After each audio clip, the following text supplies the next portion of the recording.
Hello and welcome to Politics War Room with James Carville, and I'm Al Hunt. This week our guest is former Michigan State politician Bill Ballenger, who now runs the Ballenger Report, analyzing and forecasting upcoming races in that key state. Remember, we love talking about your questions, so write into politicswarroom@gmail.com or send a tweet to @Politicon for next week's show.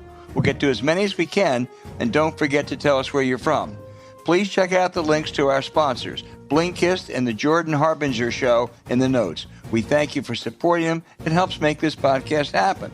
Please tell your friends about us and remind them to subscribe on Apple Podcasts, Spotify, Stitcher, or wherever you get your podcast. Hey, James Carville, who is over in Ireland, but is still well tuned into what's going on here and elsewhere. Hey, James, Donald Trump, in one of his last judicial selections, chose Aileen Cannon, a movement conservative, as a Florida district court. After the election, she was confirmed by the then Republican Senate. Judge Cannon showed her appreciation this week. In a decision much more about politics and the rule of law, she's going to appoint a special master to review the documents, some highly classified, others missing, that Trump illicitly took from the White House and kept at Mar-a-Lago. That was the FBI went and got them several weeks ago. Further injecting herself in the investigation, she told prosecutors, hold off proceeding for now until we resolve all of this. She didn't know what she was talking about. David Ignatius of the Washington Post, who understands this stuff a lot, says she clearly has no idea what this information is. Paul Weisenswag, a top official in the George W. Bush administration, told the New York Times this was unprecedented and untenable. And Duke Law professor Samuel Buell called it laughably bad. We found out from the Washington Post that there was in those documents were the nuclear secrets, I guess, that we knew of at least one other nation. That is really, really highly classified stuff. And she went on, James. This is what I like, though. Judge Cannon worried about the stigma associated with the FBI going in to recover government property and the reputational harm to Trump. Judge, one thing, I'm not a lawyer, but I can tell you this. When you're caught breaking the law, there usually is a stigma. And as for the reputational harm to Donald Trump, get serious. James. Yeah, I'm flummoxed. And I don't know. This woman's 41 years old. I mean, the savage beating that she's taken, for Andrew Weissman, but even Bill Barr, who's like jumping in and enjoying. He's having more fun than any human being should have now. And this is just further erodes confidence in the judiciary. And this is all part of, I think, of a larger plan to just have where the country has no confidence in anything, and then it becomes totally tribal. I think she's on to a larger plan. You couldn't intentionally write something this stupid. All right? You just couldn't do it. And you could not. How many times you hear a first-year law student could have done something better than this? So I don't know. I hate to say this, but I think they're trying to drive all institutional trust down as fast as they can. Yeah, because what this ruling says is, even if it's only a temporary impediment, is the law that applies to you and me and all of our listeners out there doesn't apply to the man who appointed her to the bench. Now, there can be arguments over what you can and cannot do with a sitting president. There should be no arguments over what you can or can't do with a former president, same as any other citizen. And the problem, I don't know if the Justice Department is going to appeal this awful ruling or not. If it does, it goes to the 11th Circuit. 6 of those 11 judges were appointed by Trump. Maybe there's one who calls it like it should be called there, but that's a risk. I'm told by some other people this is going to be, as I said a minute ago, an impediment, but probably not a long delay. Yeah, Norm Eisen and Fred Wertheimer wrote a piece, and it seemed to be pretty well informed. You might be better off not appealing it. I don't know. And we went through the election, and 60 judges, a lot of them Republican-appointed judges, throughout these election suits, and then they just throw the whole thing over the fence with Dobbs, and they threw it over the fence with this. Yeah. And we just, now if anybody goes into federal court, it's who appointed the judge. And that's not the way it's supposed to work. I don't know where the Chief Justice is in all of this. To make it even worse, there were a number of former prominent Republicans, a former attorney general, and some other top office holders who tried to file an amicus brief with her on this. She rejected it. That, too, is almost unprecedented. This was a political act by a political judge, and it's as I say, I hope it's only a blip, but your point about the longer run damage is troubling. James, anything else on your agenda from across the pond? Well, I want to comment on a column this morning, New York Times, by Bret Stephens, who I've met on at least one occasion. Seems like an affable guy. He parades around as a smart, thoughtful person. He wrote one of the stupidest things I've ever seen anybody write in American politics, and that is in attacking Biden's speech. Totally unjustifiable, but I'm not going to get into that. I'm going to let people like Sidney Blumenthal and Sean Valence deal with his Lincoln scholarship. But he said that you got to understand it's not MAGA, it's just Trump. And when Trump goes away, it all goes away. That's just so stupid. It's unbelievable. The problem is, as I've stated numerous times very publicly, really, when you have really stupid people voting in your primaries, you're going to produce really stupid candidates. And when Trump leaves, MAGA is not leaving with him. Kathy Barnett, who the MAGA Senate candidate that lost in a Republican primary in Pennsylvania, said we were there before he was, and he can only exist if he does what we want him to do. And I don't know why it's such a hard thing for people to get. They blame Republican politicians. If just Trump went away, we would have Everett Dirksen and Mac Mathias back, and we'd all be happy again. No, you're not. The only thing that's going to stop this, unfortunately, is the actuarial tables. And the problem is Republican politicians are being driven by Republican voters. I can't emphasize that enough to our audience. I basically agree with you, and I certainly thought that column was wrong, to put it mildly. I mean, look at Arizona, look at Pennsylvania, look at Ohio, look at North Carolina, look at any number of states, and those are Trump people who aren't going to go away. I do think Illinois. I do think this. I think that, yes, that existed. It's there. It was there before Trump. It'll be there after Trump.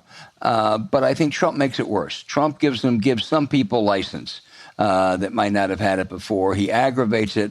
And I think it's a combination of the MAGA crowd. But I think, if the Republicans had elected, I don't know, you pick somebody else, Ted Cruz, I don't think it would have been nearly as bad. But that's what it is. He's not going to be able to run in 2024 and the starting gun. And just wait and see.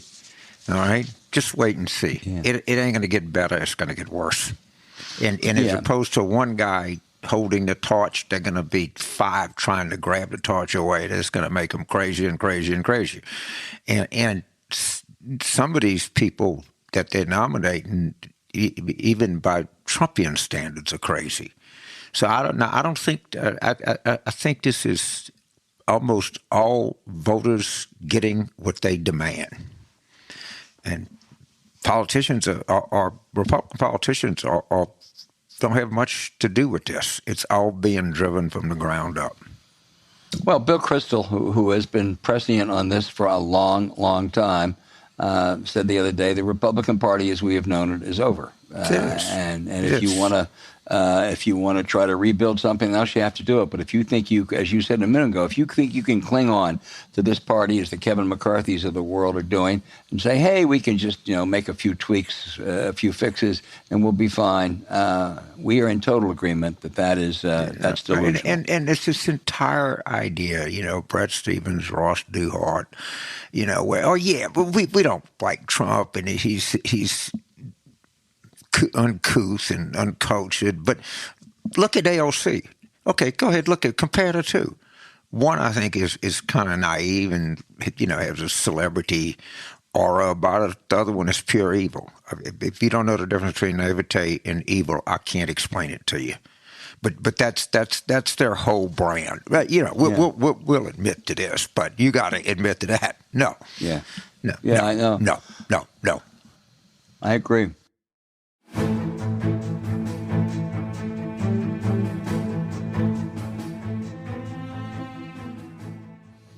There's never been a better time to continue learning, build knowledge, and work towards your goals than right now. And Blinkist helps you discover and understand key insights and powerful ideas from books and podcasts in record time with blinks and shortcasts. Imagine discovering new perspectives, having exciting conversations, and finding these aha moments you've been looking for. It's easier than ever with Blinkist. Blinkist offers the best selection of nonfiction books and podcasts condensed down to 15 minutes for immediate inspiration and mastery. They offer over 5,500 titles in 27 categories in their unique, entertaining, and engaging audio format. It's perfect no matter where you are or what you're doing, and whether it's for education or pleasure. Not only is Blinkist easy and enjoyable to use, you can even listen to and read at the same time by downloading titles for offline access. And while celebrating their 10-year anniversary, Blinkist launched a totally new function that will be your favorite ever. Think of all those great ideas you naturally want to share and discuss with others instead of just keeping them to yourself. Blinkist Connect does just that. Blinkist Connect allows all premium users to share your account with another person of your choice. So you effectively get 2 premium accounts for the price of 1 at zero cost. That way you can easily share blinks and shortcasts with each other with just 1 click. James and I are always sending them back and forth. Right now, we love Pivot by Jenny Blake and Blinkist 14-Day Personal Growth Challenge category. It's all about making the next move. And with the rapid pace of technology and politics, nothing is more important to continued success than a well-executed pivot. How much can you improve your life with Blinkist, James? I had an interesting experience. Last night I flew from Dallas to Dublin, which is it's actually only like a 6.5-hour flight. It's closer than London. And even on transcontinental flights, that's where Blinkist really shines. When you're on an airplane and, you're sitting in that seat and you say, I just don't want to waste 6 hours here.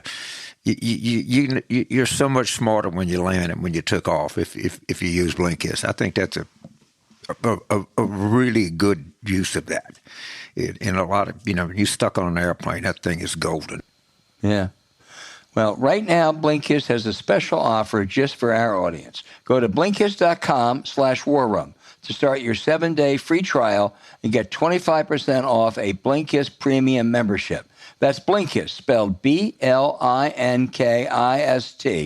Blinkist.com/warroom to get 25% off and a 7-day free trial. Again, Blinkist.com/warroom. And now, for a limited time, you can even use Blinkist Connect to share your premium account so you get 2 premium subscriptions for the price of 1. You can also look for the link in our show notes.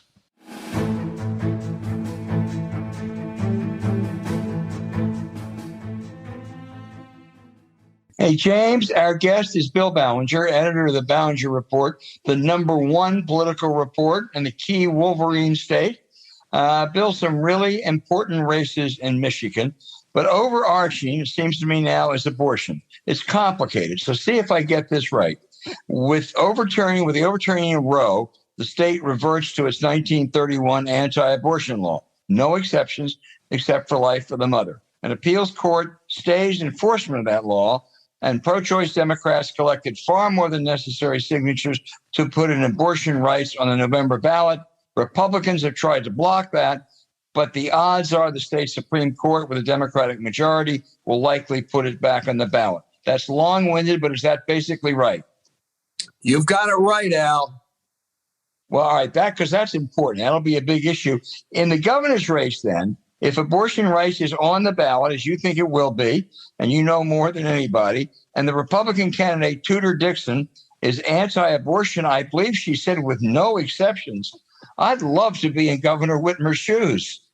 Tudor Dixon has said the life of the mother would be an exception, but not necessarily the health of the mother. But she is pretty far out on the right extreme on that issue. And polling in Michigan shows that the pro-choice side on abortion has heavy majority support, probably 2/3. So I think Tudor Dixon is climbing uphill on the major issue of the day. And I think Whitmer is trying to use that issue to carry her back to a second term in the governor's residence. And it's likely, if it's on the ballot, not only is it popular, but it's likely to bring out voters, even some low propensity, younger women who might not otherwise vote. Correct. There is that speculation. A lot of people say, well, it may galvanize some people on the pro-life side as well. But I think on balance, if you've got public opinion as prominent as it is, 2/3 majority in favor of a pro-choice position, and you've got people on that side very upset with the Roe v. Wade decision by the U.S. Supreme Court and motivated to try to make sure Michigan gets back to where we were before the Roe v. Wade decision by the Supreme Court, then I think that spells potential trouble for Republicans up and down the ticket, particularly Tudor Dixon running for governor. I know there's some reservations among some people in Michigan, but a number of national Democrats talk about Governor Whitmer, if Joe Biden shouldn't run, as a potential national candidate. If she wins big, there's going to be talk about Gretchen Whitmer beyond Lansing. There will be. There has been already. I would wait until we see what the election result really is, right, and how, for that matter, various Democratic candidates do in other states as well. My reservations about Governor Whitmer running for president are that she's not quite ready at this point for what I would call prime time at the national level. But that's a long way down the road. James Carville. So, of course, as you can imagine, I think MAGA's people that constitute MAGA I think they're crazy. All right, just be out in front. However, from a distance, it seems like the Michigan MAGA people might be among the craziest in the country. What caused this? I mean, this is Gerald Ford and George Romney and everything. It seemed like kind of standard issue Republicans. I spoke to the Chamber of Commerce on Mackinac Island at that big, great hotel they have there. And it all seemed like, pretty standard issue Republicans, kind of pro-business community or something. And now they're kidnapping the governor and shit. What happened there? There has always been a right-wing fringe element in Michigan. I mean, even going back to, let's say, the 1970s. Remember the Michigan militia you heard about way back 45 years ago? And it obviously came to the fore with a vengeance in the last couple of years. You had people storming the Capitol, not doing any necessary damage, but intimidating, threatening. You had the plot to kidnap Governor Whitmer. And so, yes, I think the face of Michigan right-wing extremism is probably more pronounced than it is in almost any other state in the country. Can you tell us a little bit about the influence of the DeVos family on Republican Michigan politics? And I think it's a kind of unique situation. The DeVos family influence has been huge, monetarily and campaign cash every cycle. They put more money into candidacies and ballot proposals over time than any other single faction that you could name in the entire fundraising electorate.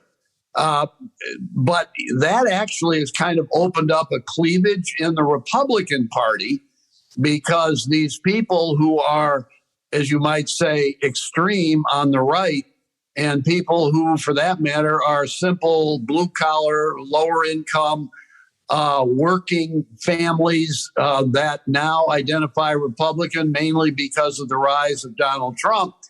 They're disenchanted with what they consider to be the establishment in Michigan, the kind of mainstream traditional conservatives that you just alluded to.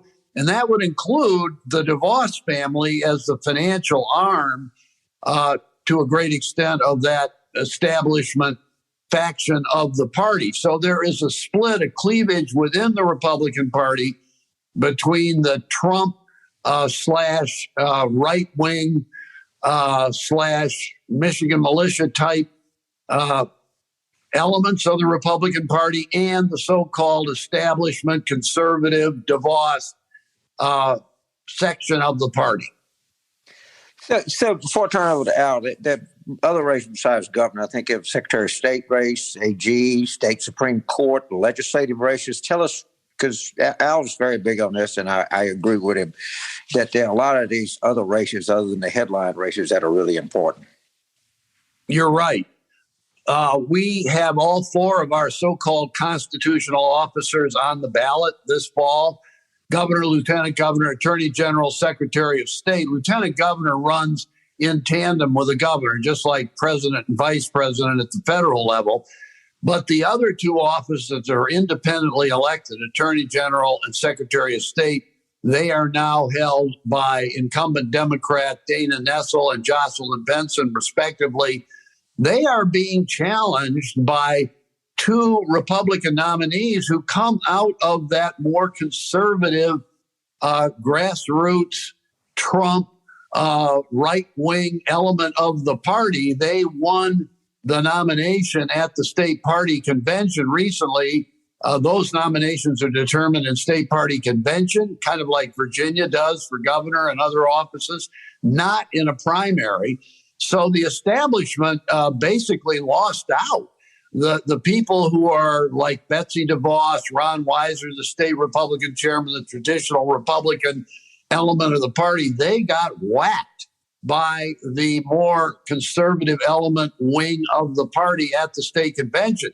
And both Christina Caramo, the Republican nominee for Secretary of State, and Matt DePerno, the Republican nominee for Attorney General, are viewed as little known and two conservative candidates running against two entrenched Democrats. And they are running well behind in the polls as well. So we'll find out what happens in November. If there is a red wave, which now it seems to be receding into the sunset, maybe DePerno and Caramo will do better than people think.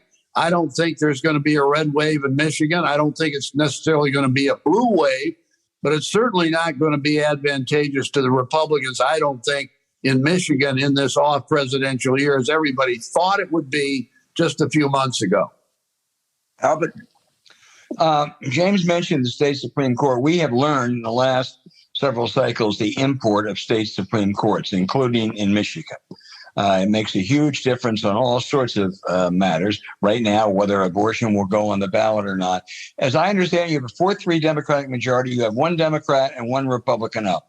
What's the outlook for how that's going to turn out, Bill? I'd say the two incumbents are favored. They are the same two incumbents who ran 8 years ago for a full 8-year term. There is a Democrat, Richard Bernstein, and a Republican, Brian Zara. They have to be considered the favorites, I think, over the two challengers. Let me explain. In Michigan, we got a really weird system where the candidates for the Supreme Court are picked by the parties, but then they run on the ballot in November as nonpartisan. But they also have beneath their name on the ballot, if they're incumbents, the incumbency designation, which is worth its weight in political gold. If you can imagine, Brian Zara, Richard Bernstein will have under their names justices of the Supreme Court. And that's a big advantage in an election. That gives an edge to the incumbent. A lot of people go in, don't even vote for the Supreme Court or other judgeships, which are near the bottom of the ballot.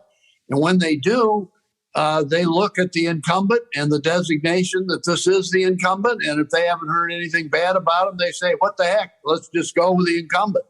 So I think both Zara and Bernstein are favored to win, and that will keep the court exactly as it is right now, 4 Democrats and 3 Republicans. And what's the significance of that, Bill, for the court remaining 4-3 Democratic?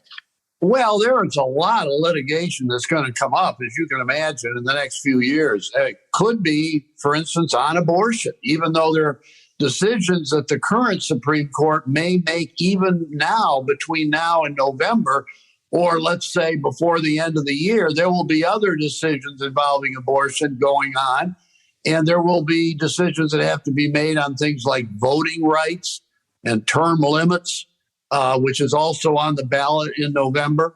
So, I mean, the fact that the Democrats finally got control of the court for really the first time in over 2 decades in 2020 as a result of that election is a huge factor. Republicans controlled the Supreme Court either 4-3 or 5-2 for all but a few months of the last 22 years. And then they lost it in 2020 to the Democrats, and I think that's very significant. Yeah, it sure is. One more before I turn it back to James. You have several congressional races, 2 or 3. There's that Trump, I think, crazy guy who won in Grand Rapids. I think that makes the Democrats the favorite. And an increasingly influential member of Congress, Alyssa Slotkin, is in a tough race in a redrawn district. Can you comment on those or others? Yeah, absolutely. Right now, Michigan has 14 members of the U.S. House. We're going to lose a seat because of the census and reapportionment. We're going to be down to 13. And I think there are 4 seats that are really in play. The one you mentioned, which is the 3rd district in West Michigan, also the 8th district. Then there's the 10th and the 13th. Those are districts down in more either mid-Michigan or the Metro Detroit area. And I would say that the final result in November might be as much as 9-4 for one party or the other. Probably it's going to be 8-5 or 7-6 for one party or the other. Probably I would give an edge to the Democrats winning, let's say, 2 out of those 4, 3 out of those 4, and emerging with maybe an 8-5 edge in the delegation, which is a big pickup because right now the delegation is split 7-7.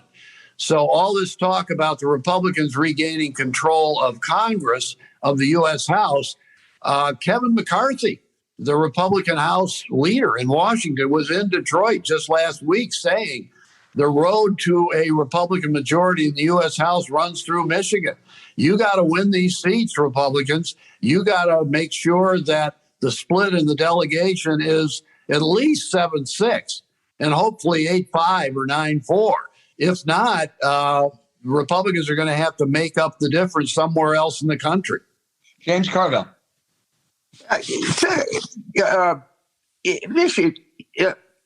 Is Detroit still a basket case, or is it doing better? What's the current state of the city of Detroit? Because it just hadn't kept up as much as I should. If you talk to the mayor, Mike Duggan, who, even though it's a nonpartisan office, is a real card-carrying Democrat, he'll tell you things are really turning around. And there's been evidence over time under his tenure that downtown Detroit is flourishing better than it has in a long time. The real question is the neighborhoods and what's happening in the outlying areas of Detroit. And the fact is that Detroit continues to lose population. It's down to, I think, the 23rd biggest state in the country, city in the country right now. Whereas, when I was growing up, it was like number 5 or number 7. Right. And people are leaving Detroit, and Detroit is only about 6% of the state electorate now. 6%. At one time, it was 30%. So it shows you how its importance in Michigan has diminished over time. Wow. So we were talking earlier about state parties, and I saw my friend Senator McMorrow, and she was very high on the Michigan Democratic Party. But I know you're not a partisan and you cover things, but is the Democratic State Party in Michigan, do they come across as competent or useful? I think the Democrats this year are feeling surprisingly optimistic about how they're going to do in November. First of all, there are reapportioned districts in Michigan, not only for the U.S. House, but for the state Senate and the state House through an independent redistricting commission, which put together the new maps this time for the first time in Michigan history. And the Democrats feel, boy, we've got a much better shot at getting a majority in the state House and the state Senate with these new maps than we ever had the last 20 years under maps that were drawn by Republicans in the legislature and signed into law by Republican governors. So I think that Democrats are feeling optimistic. They are really united, I would say, in Michigan to a far greater extent than the Republicans are. The Republicans have this split in the party that I described earlier. Democrats don't seem to have that at all. The state party chairman, Barnes, is reticent. She doesn't talk much. You don't hear from her. You hear more from the former Democratic state chairman, Mark Brewer, who's still very active as a litigator for the Democratic Party on all sorts of issues around the state and does very well. So before I turn it out, do you see Governor Blanchard? He was a good friend of mine. I hadn't seen him in a while. Is he still active there or what? He's active to the extent that he'll come out at key junctures and endorse opponents for certain races. And he tries to keep his hand in quite a bit. I don't think he's quite as active in his party and trying to influence election outcomes as, let's say, former Republican Governor John Engler, who defeated Blanchard in 1990. Engler is still very, very prominent in the Republican Party and as a spokesperson in various contested races around the state in the general election. Is Governor Engler aligned war with the insurgent faction, the MAGA faction, or the kind of... No, strangely enough, when John Engler ran for governor in 1990, he kind of came out of what you would call the more conservative faction in the party, as opposed to the establishment moderate Bill Milliken, George Romney, a part of the party. But over the years, the way things have gone for the Republican Party, John Engler is now viewed as the establishment. He is in with the, DeVos faction and the Ron Weiser state chairman faction and the establishment conservative Republicans. I don't think he would like to hear people characterize him that way. But clearly, I think the grassroots tends to look at him a little bit more that way, although he does a pretty good job of keeping his feet in both camps over time. Yeah. Okay, Al. Bill, I have to tell you that James and I have a old man political crush on Mallory McMurrow. And if politicians were futures, I'd buy McMurrow, I think. Well, if the Democrats recapture control of the Senate, she may be the next majority leader. No question about that. And even if they don't, she may be at least the minority leader. And guess who the former minority leader of the state Senate was? Gretchen Whitmer. And look where she is now. Okay, James, we just got to be around when she gets there, right? Bill, I've just thought of something, and then I'll let you go. You've been so generous with your time. Will the DeVosses throw in money on the anti-abortion side if it's on the ballot? It's unclear how much money they will put into that. They claim that they're going to spend $30 million on various races between now and November, and they've already spent some of it. Some of it will probably go to Tudor Dixon. But whether they really put a lot of money behind defeating the abortion rights proposal on the ballot remains to be seen. Bill Ballenger, you have been a great guest. Michigan is such a fascinating state politically, and we're going to keep watching it, and we'll stay in touch with you. Thank you so much. Thank you so much. Great interview. Very, very, very insightful, very knowledgeable. My pleasure, Al and James. My pleasure.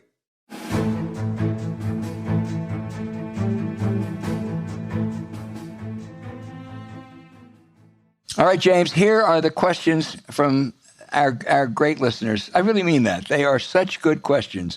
It's so hard to choose the 6 or 7 that we're going to use this week. So keep them coming because we may use it next week. Alex in Oak Island, North Carolina says, let's imagine for a moment the Republican Party captures control. I hate to read this question, James, of all 3 branches of government by 2024 and enact laws to maintain it. Based on this scenario, what sort of horrific dystopian novel would you write about this future of absolute unchecked GOP control of us? What are the plot lines? What would life be like for Americans? Well, you spend a lot of time worrying about this. I do too, but you know government a little bit better than I do. So why don't you give our friend North Carolina what you think would happen? Well, you can start with George Orwell, can't you? And then if you want to look for a model, I would start off by looking at Viktor Orban in Hungary. And maybe Margaret Atwood. Yeah. I think that might be good too. Or the dangers of it and what happens. Our favorite Anne Applebaum with her book on liberal democracy. So, Alex, it's a scary thought. You're absolutely right. Yeah, James? It is. Alex, I don't mean to be disrespectful, but the thought is so scary I don't want to think about it too much. This is from Michael in Miami. It's to me, and I love this question. How do you think Bill Buckley and Robert Novak would have reacted to Donald Trump's presidency and post-presidency? Would they have been like George Will and Bill Kristol, or would they have embraced him? I don't have any doubt that Buckley would have been in the Will Kristol camp. He didn't like people who were uncouth, among other things. Novak would be an interesting. Bob would have known how bad Trump was, but Bob always rallied behind people who were attacked by people he didn't like. So I think Novak would have straddled a little bit. But in the end, I hope, since he was my dear friend, he would have come down against evil. Well, I didn't know Bob as well as you did. I knew him pretty well. I hope I'm wrong. No way to find out, but I think he would have probably hung in there with him. In terms of Buckley, yeah, he didn't like the John Birch Society and did get rid of him, but he was friendly with a lot of segregationist ideas. So I think you're right, but I'm not sure. Yeah, well, it's a different time, different era. It is. It was different times, and he certainly did. And I think toward the end of his life, he said he regretted it, and that's the most important thing. He also regretted the Iraq. He also was really hard on the Iraq War, so he wasn't totally predictable. Well, that's one thing. Novak was never for that war. Yeah, he wasn't for the first. He wasn't for the first Iraq War, which I was for. Yeah, the George H.W. Bush war. Kate in West Seattle, Washington. She says she's a big fan of the show, and thank you for introducing me to real paper. With a baby and a dog, I like a sustainable product so I can feel better about going through roll after roll of paper towels. Kate, we love you. Her question is, with the mountain of documents found in the Florida Beach house basement, has anyone checked the golf course in New Jersey? And how routinely do they inventory the good silver at the White House? James, I love Kate. That's a great question. I do, and she's a very environmentally conscious person. Again, I kind of same question, and if some of our listeners can give me an answer, any just a 10% answer, what is the benign explanation for this? What is the thing where you say, well, look, I can't get it. I can't think of anything. And I've asked smart people this. Give me a benign or non-catastrophic. I'll tell you, I don't want to say a benign explanation. Give me a non-catastrophic explanation for having nuclear secrets. If you stop and you think how much effort and time the government comes in to developing secrets and to protecting secrets, we spend tens of billions of dollars a year on it, hundreds of billions, right?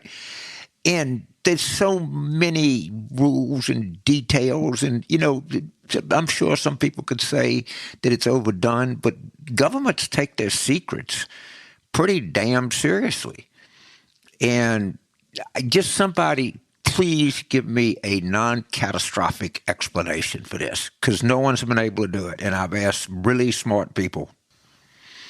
The answer is they can't, James, because there is none. I also think going to Kate's point, I tell you what gives me comfort about him not hiding stuff elsewhere. I think there's an inside source, mole, whatever you want to, that's giving information out. And I think if he was putting it up at the New Jersey Country Club or any of his other hideaways, my guess is someone's going to know about that. I agree with Carl Rove. It's just the Secret Service. Yeah. But he has federal law enforcement surrounding him. And, I mean, these guys, these people are trained. Man, they look at these boxes and stuff strewn all over the place.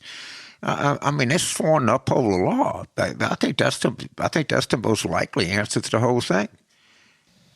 We're in a roll with the Pacific Northwest today because Kyle in Portland, Oregon, says some conservative pundit will sarcastically say, quote, semi-fascist, I thought Biden was supposed to be a unity president, end quote.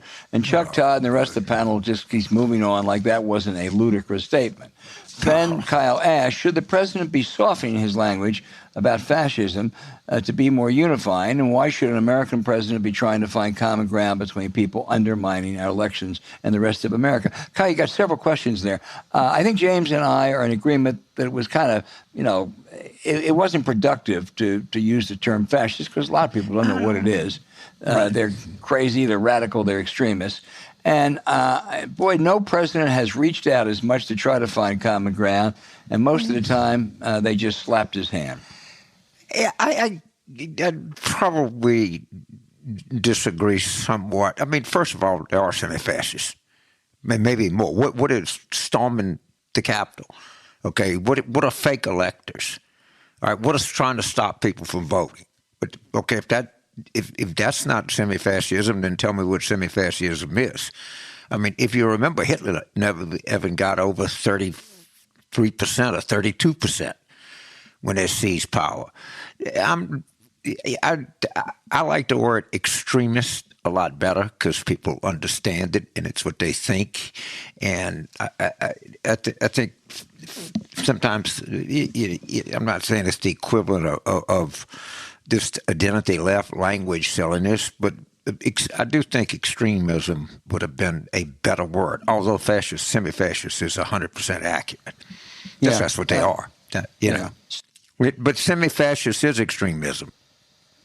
Steve in Ashe County, North Carolina, says, I love your show and believe the two of you have a good read on the current state of things. We'll find out in November, won't we? Plus, you have off-the-hook guest. I think that means great guest, and boy, do we ever. Steve Kotkin was fabulous last week. He sure was. He said, my question is for Mr. Carville. He shows respect. Mister, thank you. Who he reveres. Please tell your wife about that. Aren't you being a bit tough on the MAGA crowd by calling them ignorant and stupid? You've stated many times that the coastal elite are guilty of looking down their noses at flyover states. Aren't you, this is someone who reveres you, aren't you essentially doing the same thing with your comments? My comment is, it's just true. And, of course, I have real respect. I'm working on a piece of what it means to be a red state Democrat. And there are plenty of people that live in the red state that are not MAGA. But in this period, has done everything he could to reach out to him. He's done everything he could. And that's just not who they are. And so I don't when you delay, and you finally tell the truth, I think what Biden did was correct. I think these people are semi-fascists. I think they're detrimental to the country. They have been, and they're going to continue to be. And if they're not called out, then why be there? So, I mean, I understand exactly where you're coming from. He was very clear, if you read his remarks, to say that's not everybody, and he was very careful to sort of distinguish MAGA Republicans from other Republicans. So, the speech, it got a head of steam, and it got characterized as to be something that it was not. I thought that the President Biden spoke the truth. Again, I would have preferred the word extremist to fascist because it's a more accommodating word and people understand what you're talking about. I mean, half the people in MAGA world would never heard of fascism. They couldn't tell you who Mussolini was. It gave him 100 years. I mean, you got to realize these are people that really make a choice to be stupid. They really make a choice. And if somebody chooses to be stupid, there's nothing you can do about it. Carol in Rockville, Maryland. Carol also was in Egypt, England, Iowa, and more along the way. So we have a real global traveler who asked, should the period between election and swearing in of a new president be shortened? Historical needs no longer exist and may have contributed to shenanigans after the last election. Your thoughts? First, Carol, let me say, if it had been 24 hours, there would have been shenanigans or corruption, because that's what Trump is. You know, they changed it once. They changed it after, I think, the first FDR inaugural, and moved it from the first week of March to January the 20th. I don't think you should make a major change based on the performance of one corrupt, evil president. But moving it up, a month or, right after Christmas, I think is fine. I think a new administration coming in needs, even if they've campaigned for 2 years, that transition takes some time. You have to coordinate with other departments. You have to have people ready to go, people to be confirmed. So a couple weeks maybe, but I wouldn't go much beyond that. Well, if there's anything that, if young people in college that are interested in politics, there's one course I would recommend over all others, and that is a course, what they called it at LSU back in the 60s, comparative government. All right, because in a parliamentary system, if you lose that night, you leave 10 Downing Street. There's no transition. You go to work the next day. All right, our system is a little bit different, but they appoint cabinet members. If the prime minister loses the election, he does not sleep at 10 Downing Street that night. All right, and again, and you're very correct to point out that the lag time has been reduced from March to comparable time in January. Roosevelt didn't do a thing between the time he was elected and the time he took office, and so it's a good question. There's a lot of things that are broke with this country. The time between election and taking the office is probably not one of them. And the new Congress takes office on January 2nd. So it's a provocative question, but just anybody that's interested in politics, if the school that you go to offers a course in comparative government, I'm sure they got a new name for it now to make it sound, more highfalutin, but it really does open your eyes. And when, people say, hey, let's have a democracy. And when I teach my kids, hey, good. I mean, how are you going to vote? Are we going to have a parliamentary system, constitutional system? What are the rules? How you raise money? Democracy is hard. It's hard to put together. And unfortunately, it's easy to tear apart. Well, and I agree with you. That shouldn't be one of the top 10 priorities for any changes we want. The last question comes from Laurel in Manhattan, New York.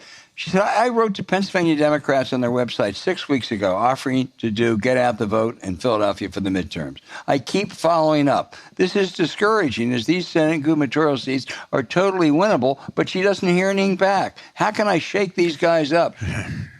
Well, let's hope some Pennsylvania Democrat is listening today, James. Right, absolutely. And I hear this a lot, and one of the things we're going to have is, I think we have Ben Winkler next week, the Wisconsin party. I would love for somebody to do a deep dive into state Democratic parties ranked, because some of them are really quite good, and some of them are just terrible. Now, I don't know, can't speak to your situation in Pennsylvania, but if you don't get satisfaction to the party, I would write directly to one of the campaigns maybe. Because if you really care about it, if the party is clumsy and not particularly effective, that you just got to work around it. Yeah, I don't know your particular situation, but I admire your tenacity and keep trying. It's that important. Laurel, I think that's good advice. James, this is slightly off topic. I'm getting a little bit worried about the Fetterman campaign. I mean, I'm worried. I mean, I still think he's going to win. He's running against one of maybe the worst candidate of the year, in Dr. Oz. But he had a stroke didn't quite tell us the truth about it. Then for 3 or 4 months laid low. That's fine. You can recover from strokes. But now he's refusing to debate, and the suggestion is because he really can't debate. I don't think refusing to debate has ever cost anybody an election, or rarely, if ever. But I think in this context, I would hope that John Fetterman, who in a normal situation would just mop up the floor with that quack doctor, would find some way to reconsider.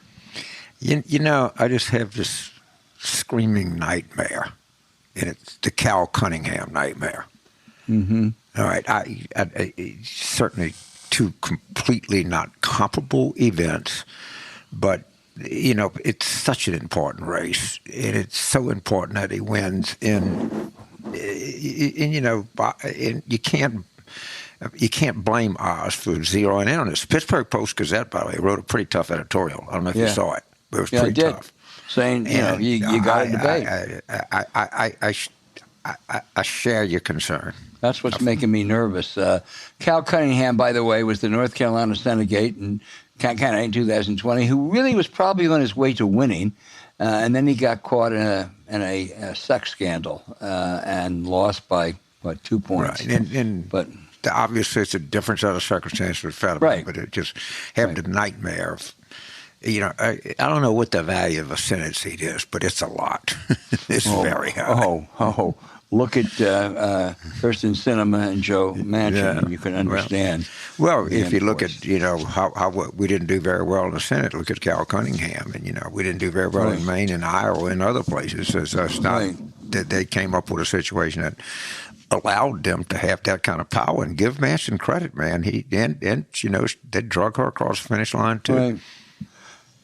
Just took a lot more and a lot harder, and didn't get quite as much. And Cal Cunningham's lost. You got a lot. It drives me crazy when I hear some people who should know better saying, "Well, North Carolina is just a red state." Cal Cunningham would have won if he'd behaved himself. And North Carolina, 28 of the last 32 years, James, they've had Democratic governors. That ain't a red state. It's a purple state, but it ain't a red state. Is that 28 of the last 32? Yep. Wow. I mean, that's mm-hmm. that's pretty damn impressive. Now, they had great people like Jim Hunt and the current governor Roy Cooper. It's a state that it is purple. It's definitely purple. And so everybody's starting to wake up to the fact that I know you have conflict, that your son works with Beasley, but I have no such conflict. And people are really starting to wake up to that race. And I spoke to two pollsters, and I mean pollsters that do a lot of polling, all right? And they both, out of the blue, said, man, this damn thing in North Carolina is doable, James. Are you kidding me? And so is the thing in Florida, by the way. Two of my favorite candidates are Sherry Beasley and Val Demings. Mm-hmm. Yes, it's eminently doable. I don't violate my conflict by saying two great candidates, do I, James? I want you to keep me pure. Well, as long as you say what you want, as long as you disclose to our listeners, it doesn't matter. We're an opinion show. That's right. People listen to us for opinions. We have cast. However uninformed it may be sometimes. Yes.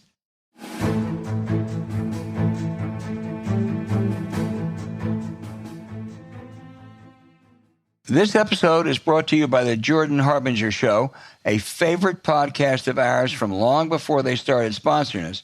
That's because the Jordan Harbinger Show combines in-depth interviews with some of the world's most fascinating minds, like Peter Zeihan, covering what we should care about Ukraine, and Michael McFaul on standing up to Putin, plus much more. There is nothing more timely. Just listen to last week's episode, and with Jordan's Feedback Fridays, you'll hear his response to listener questions about everything, from conventional conundrums like asking for a raise at work to doozies like helping a family member escape a cult. And as you know from listening to us, questions from our listeners make for some of the best segments of all. Jordan gets that too. His show is a great compliment to our podcast.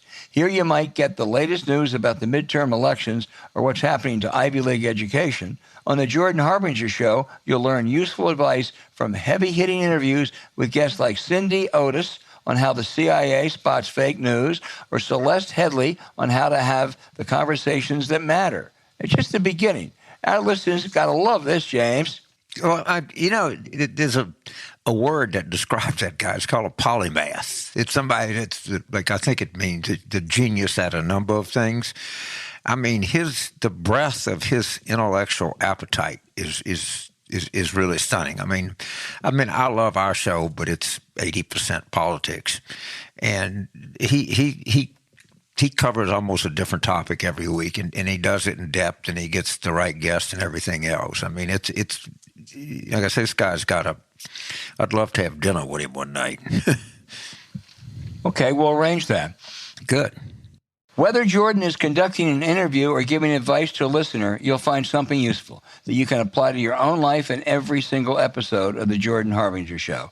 That could mean learning how to ask for advice the right way, or it could just be discovering a slight mindset tweak that changes how you see the world. Search for the Jordan Harbinger Show. That's H-A-R, like the first three letters in hard, B-I-N-G-E, as in how you want to start catching up on his episodes, and R on Apple Podcasts, Spotify, or wherever you listen to your podcast. Also, you can look for the link in our show notes.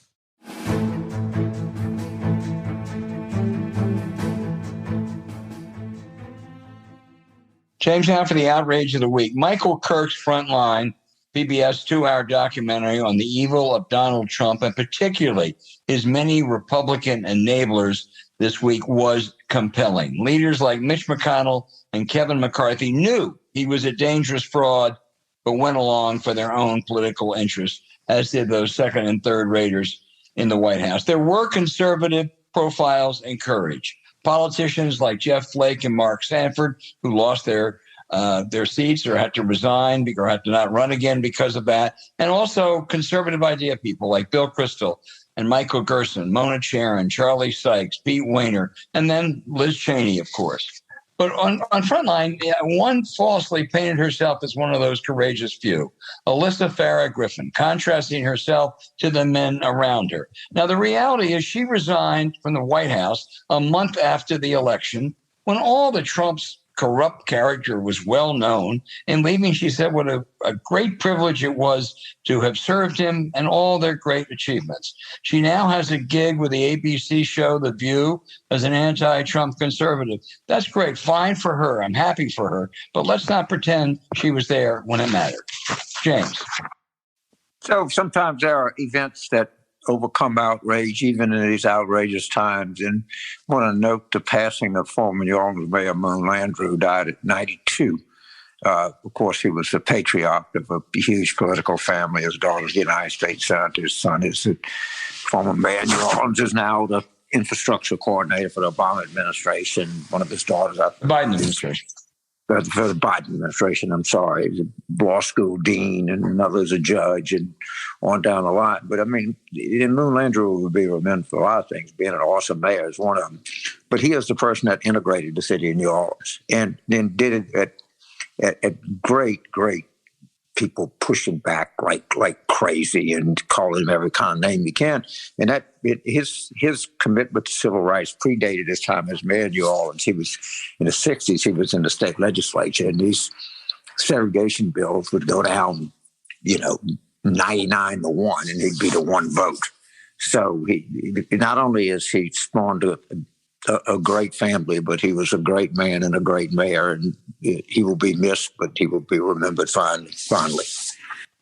Boy, I'm into that, James, and he got a richly deserved, marvelous send-off, and the National as well as the Louisiana papers. Sure, It's a reminder that history remembers what you did, and when you do great things as he did, he is fondly remembered, and his grandchildren and great-grandchildren and great-great-grandchildren will remember him. Some people today ought to think about those. Right. I mean, it like I say, it went on for a long time.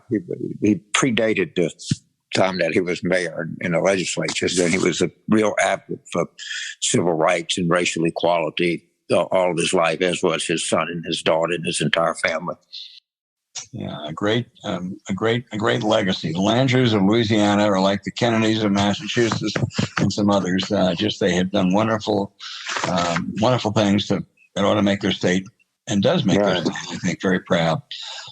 Okay, James Carville, we'll be back next week. Good deal. Great guest, great show. Good.